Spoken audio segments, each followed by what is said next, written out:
Bonjour à tous et bonjour à toutes. Aujourd'hui, nous allons parler de nos actions avec pour origine nos 5 canaux sensoriels. Et nous avons vu nos canaux sensoriels précédemment dans nos tutos, qui sont la vue, l'auditif, le kinesthésique, l'olfactif et le gustatif. Maintenant, ces canaux prennent des indices afin que nous puissions agir. Maintenant, ces indices sont décryptés et stockés dans notre mémoire. Mais non seulement nos actions sont stockées dans notre mémoire, mais seront automatisées.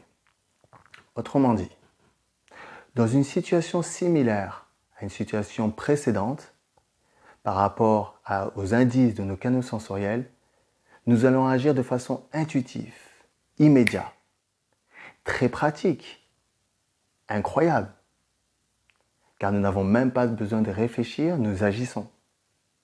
Cependant, imaginons que nous stockons des actions qui nous mènent à une situation qui ne sont pas satisfaisantes, qui nous mènent à un échec, et qu'elles soient automatisées.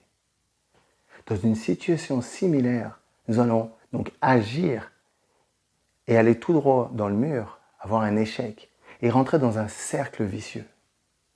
Et là, vous allez me dire, mais Adams, comment sortir de ce cercle vicieux ? Il y a plusieurs choses que l'on peut faire. Une des choses, par exemple, c'est de pouvoir prendre conscience de ces canaux sensoriels et de les affûter pour agir autrement.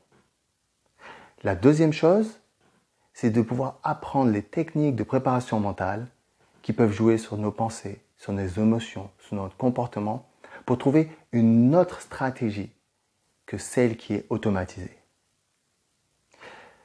Cette deuxième solution de la préparation mentale nécessite quand même un accompagnement pour gagner du temps et pour que ce soit bien maîtrisé.